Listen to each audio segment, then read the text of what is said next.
Fala pessoal, tudo bem? Hoje eu quero conversar com vocês sobre a proposta da segunda fase da reforma tributária que foi enviada pelo governo. Deu muito bafafá, muita gente comentando, muitas dúvidas, quero esclarecer um pouco então para você, apesar de muita coisa ainda não estar 100% clara. E essa reforma ela tem três pilares, um pilar que toca na pessoa física, um que toca na pessoa jurídica e um que toca nas aplicações financeiras. E o foco do nosso vídeo vai ser voltado para os investimentos. Então fica até o final porque eu vou passar pelos pontos positivos, os pontos negativos e no final eu quero deixar a minha opinião. Já aproveita, se inscreve, curte e depois deixa também o seu comentário e a sua dúvida. Antes de tudo, pessoal, é importante salientar que essa é uma proposta. Então o que a gente vai falar aqui ainda não está vigente, pode ser que não seja aprovado, pode ser que piore, passe por modificações, mas como vai impactar o nosso bolso, a gente já vai começar a analisar essa proposta. Estou com o meu notebook aqui porque são vários detalhes, mas o primeiro ponto, vamos começar então pelos pontos positivos, tá? A primeira mudança que a reforma quer trazer é uma atualização da tabela de imposto de renda da pessoa física. E hoje, não sei se você sabe, mas quem recebe até R$ 1.900 por mês não paga imposto de renda nenhum. E se a gente fosse atualizar esse valor pela inflação? Você concorda comigo que é justo, né? Vamos atualizar esse valor pela inflação. Desde quando essa tabela foi imposta, era para a faixa de isenção ser até R$ 6.500. Então, se você hoje recebe 4, 5 mil reais e paga a alíquota máxima, saiba que se essa tabela fosse atualizada desde o seu início, a isenção era para ser de R$ 6.500. Mas não é assim que funciona, então não adianta a gente pensar nisso. O que o governo propõe é aumentar essa faixa de forma que as pessoas que ganhem menos, as pessoas menos favorecidas, possam pagar menos imposto de renda. Então, esse é um ponto positivo e eu coloquei na tela aí para você ver como que era antes e como que era agora se essa proposta for aprovada. O segundo ponto é a atualização do valor do imóvel. Hoje, se você vende um imóvel para alguém ou se você compra um imóvel, o comprador vai pagar o ITBI, né, que é o imposto que incide sobre a transação. E o que o governo propõe é que anualmente você possa atualizar o valor do seu imóvel, só que ao invés de você pagar 15% como era antes na alíquota mínima, agora você paga 5%. Então, se você tem um imóvel que está muito defasado no custo de aquisição dele, você pode fazer essa atualização, né? E se a gente fizer as contas, é melhor pagar 5% sobre essa atualização do que numa venda pagar 15% sobre o ganho total. Então, esse é um ponto positivo também. O terceiro item é com relação às operações que são feitas na Bolsa de Valores.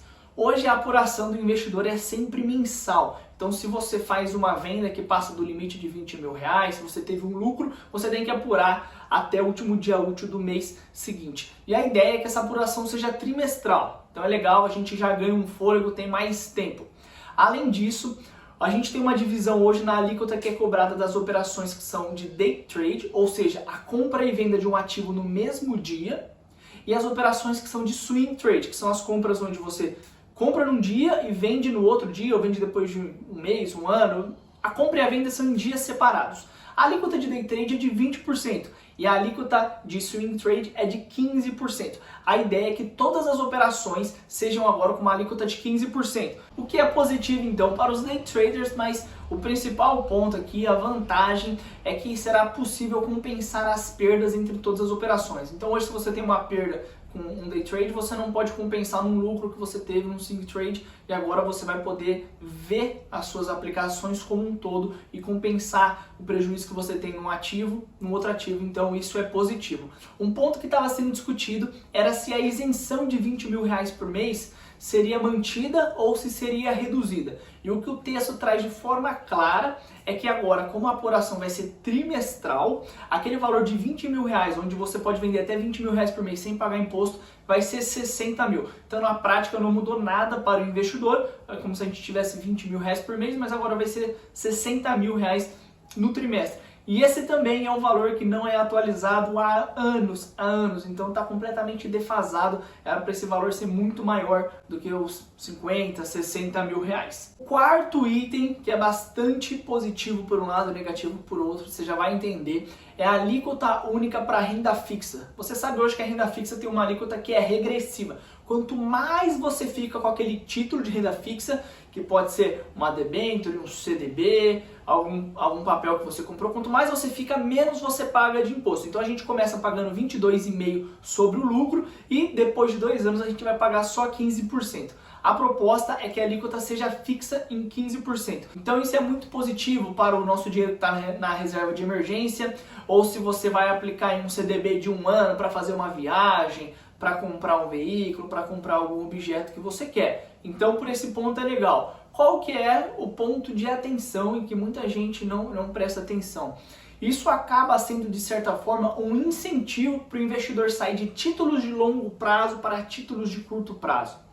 Em outros países é comum, é normal que quanto mais você fique com uma aplicação, seja ela de renda fixa ou até uma ação, menos você pague de imposto de renda. E colocando 15% para qualquer prazo, é provável que a gente tenha um interesse maior do investidor em ter títulos de curto prazo.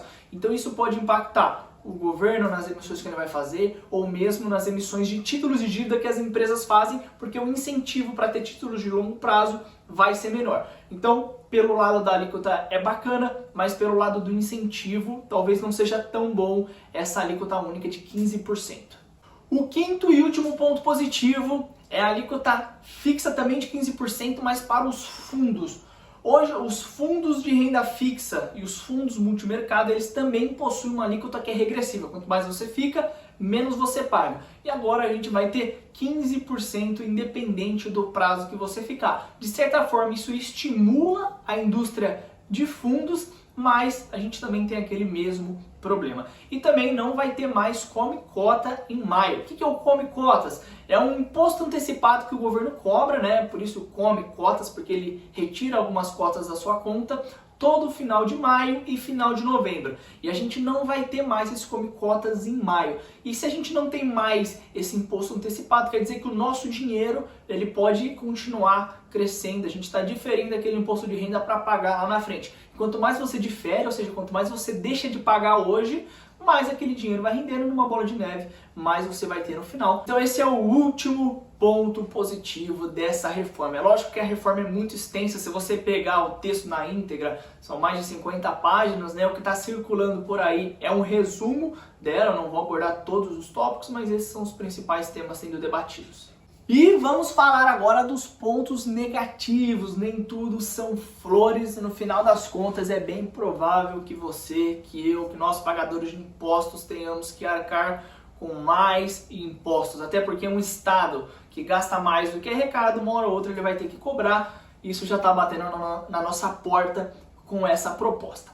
E o primeiro item é o fim da declaração simplificada de imposto de renda. O que é isso, Renan? Se você nunca declarou seu imposto de renda, ou se você manda para o contador sem conversar com ele, você não sabe. Mas a gente tem duas formas de declarar o nosso imposto. Um é pela forma completa, onde você pode fazer deduções da sua renda tributável, utilizando recursos que você gastou com dentista, com médico, com educação, com dependentes, com filhos. E a segunda forma é a mais comum, e é a majoritária entre nós, é a forma simplificada.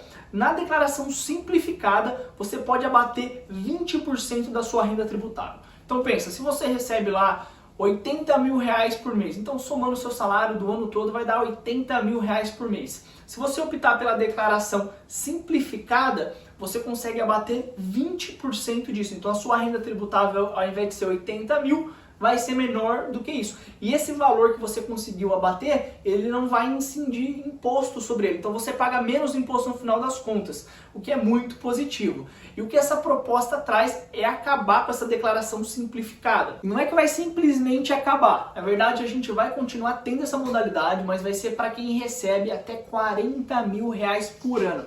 Se você tem mais do que isso de renda tributável, 41 mil, 80 mil reais, seja por salário, aluguel, algo do tipo, você não vai poder utilizar a declaração simplificada que abate esses 20%, o que é muito negativo para a maioria de nós. Segundo ponto negativo e muito negativo, tá dando muita falação, que é a tributação dos dividendos. Hoje, os dividendos que as empresas pagam, eles são isentos de imposto de renda. E nada mais justo, afinal de contas, a empresa tem que pagar PIS, COFINS, depois ela tem que deduzir o imposto sobre o lucro líquido da pessoa jurídica, ela tem que pagar contribuição sobre o lucro líquido E no final de tudo isso, a empresa pega esse dinheiro e paga os acionistas, paga aos sócios.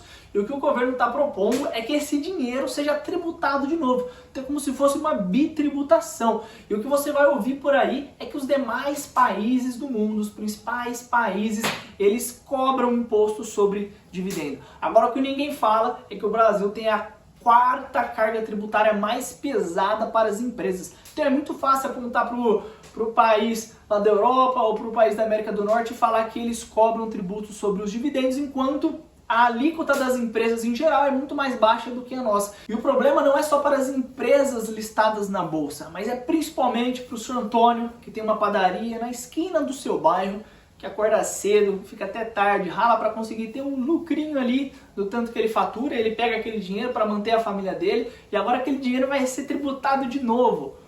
Ou o seu Joaquim, que tem um restaurante italiano, tá tudo fechado, tá sobrevivendo à base de delivery e o pouco que sobrava que ele conseguia também manter a família, pagar a faculdade do filho, agora esse dinheiro também vai ser tributado. Então essa proposta e esse ponto em específico, a gente tem que ter atenção porque não impacta só nós como investidores ou as grandes corporações, mas impacta principalmente quem move o Brasil, que são as pequenas e médias empresas. Por isso que é um ponto muito negativo. E aqui você vai ouvir o governo falar que ele vai cobrar mais dos dividendos, ou seja, ele vai taxar os dividendos, mas por outro lado ele vai diminuir a alíquota de imposto.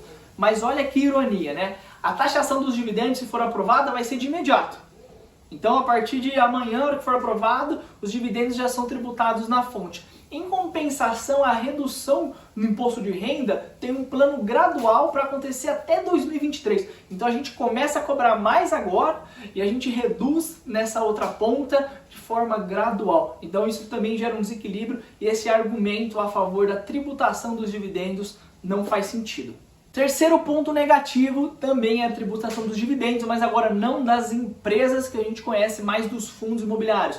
Então, os proventos de fundos imobiliários, que hoje você recebe mensalmente, que são isentos de imposto de renda, vão ter uma alíquota de 15%. Então, pensa naquela família que planejou a aposentadoria, fez as contas, quanto que ela precisava investir, e agora ela não considerou que ela teria que pagar aquele imposto de um dia para o outro, ela vai precisar pagar. E além disso, a gente sabe que um dos setores que tem segurado muito o nosso país, junto com o agronegócio, é o setor de construção civil, que aproveitou bem a onda de juros baixos, de oferta de crédito. E quando a gente tributa esses fundos, quando a gente tira o incentivo do investidor a deixar o dinheiro nesses fundos imobiliários, a gente está mais uma vez desestimulando esse setor que é tão importante para a economia como um todo. Então esse foi um fator muito negativo que está em discussão, muita gente acha que não vai ser aprovado, mas está na proposta. Em contrapartida, hoje, o ganho de capital dos fundos imobiliários tem uma alíquota de 20%. E o que o governo está propondo é diminuir ela para 15%,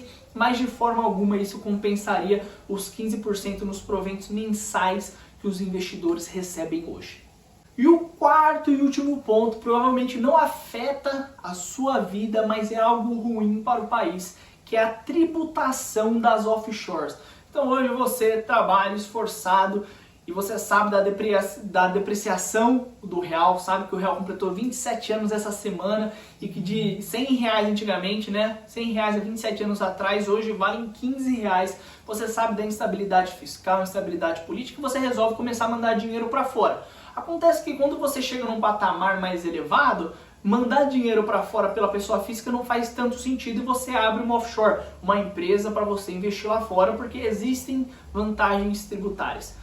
E o que o governo está propondo é que essa vantagem praticamente deixe de existir. Então, antigamente, quem tinha uma offshore conseguia diferir o imposto de renda. Então, você poderia fazer as compras e vendas sem pagar esse imposto de renda.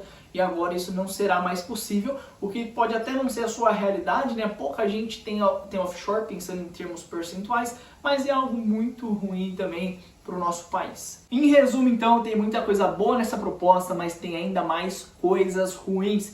E a lição que eu quero deixar é que não existe almoço grátis. Sempre que a gente pede por um Estado maior, um governo que intervém mais, que gasta mais, ele precisa arrecadar mais. E eu ouvi uma frase de um amigo nessa semana que ele disse que o verdadeiro capitalismo que eu defendo é o da 25 de março.